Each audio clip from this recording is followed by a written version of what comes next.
le président du jury, messieurs les membres du jury, distingués invités, chers collègues, bonjour. Nous voici à la fin de nos études de premier cycle.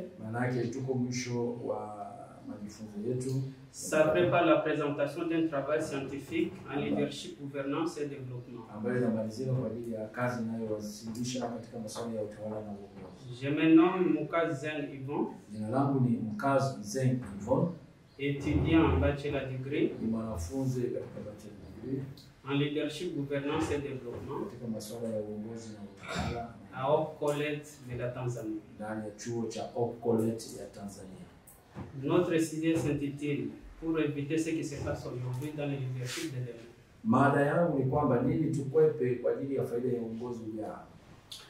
Notre travail étant une œuvre scientifique nous permettra de confronter les connaissances théoriques apprises aux réalités que nous vivons sur le terrain.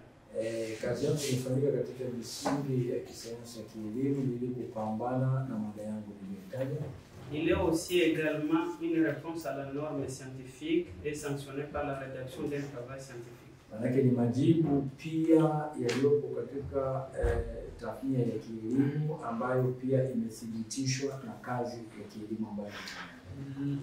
La question de leadership préoccupe toutes les couches sociales et reste au centre du débat comme thématique importante.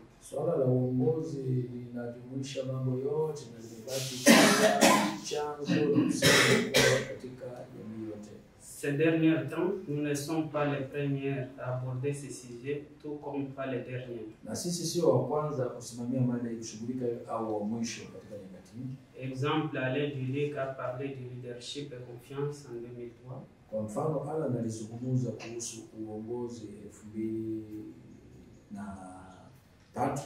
DAF a parlé du leadership et management, 4e édition, page 494.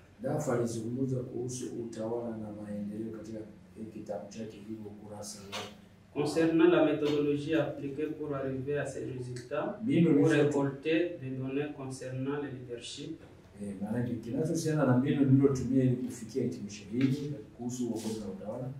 nous avons fait recours à deux méthodes. La méthode analytique.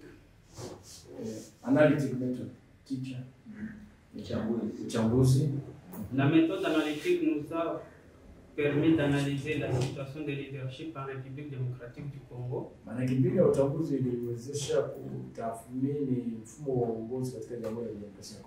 L'objectif de la méthode analytique est de développer de nouvelles idées plus crédibles en combinant de nombreux détails infimes.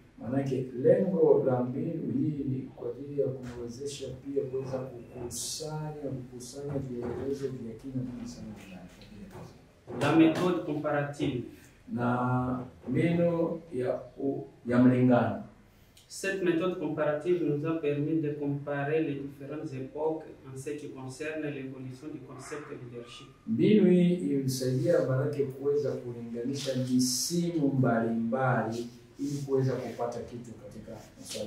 Nous avons fait aussi recours aux techniques, entre autres, la technique documentaire.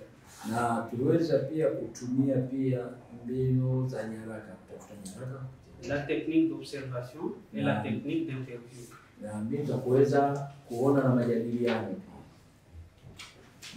En effet, notre recherche a gravité autour d'une question principale. Comment éviter ce qui se passe aujourd'hui dans le leadership de demain?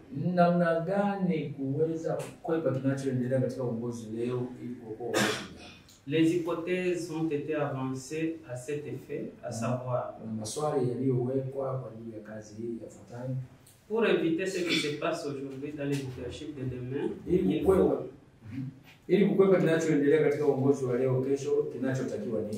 tout d'abord avoir un leadership visionnaire et orienté vers l'avenir, capable d'imaginer un avenir meilleur pour le pays, l'entreprise et de mobiliser les énergies autour de cette question et de cette vision. kukusanya na kuona na kupangilia kila kitu vizuri sana ndani ya jamii, ndani ya makampuni, ndani ya taasisi kwa ajili ya kuweza kupata uongozi wenye matokeo mazuri. Ensuite, il doit être inclusif et participatif, donnant la parole aux composantes de la société et favorisant l'émergence d'un consensus dans la gestion. Manake kwa sababu utakuwa ni uongozi ambao unaowajibika sana kwa mipangilio yake na kuweza kuweka maamuzi mazuri sana katika tathmini zote za kisheria za kiutawala. Être fondé sur des valeurs telles que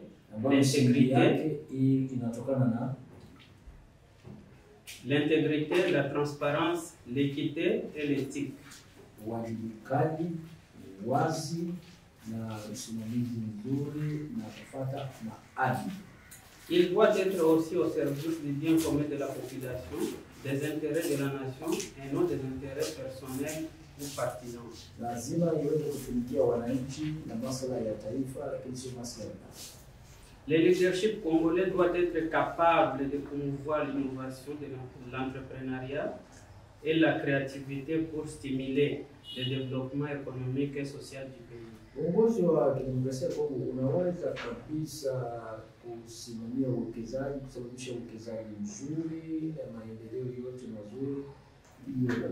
Face à ces exigences, il apparaît clair que le développement d'un leadership fort et éclairé est indispensable pour l'émergence de la République démocratique du Congo. Sasa tukiangalia haya tunaona kwamba uongozi imara unaowajibika ni muhimu sana kwa ajili ya hali ya nchi ya Jamhuri ya Kongo.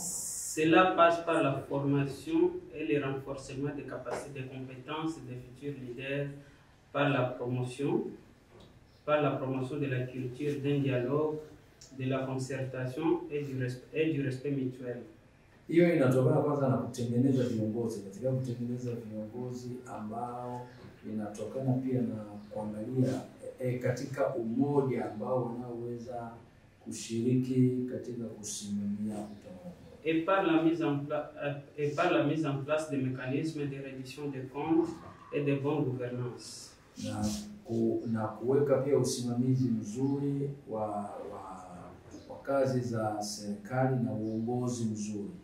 Ce travail étant une œuvre humaine, il n'est pas exempté d'éventuelles imperfections. Kwa sababu ni kazi imefanya ni kazi mwanadamu amefanya, nadhani haiwezi kukosa mapungufu ya hapa na pale. Par ailleurs, notre rapport dans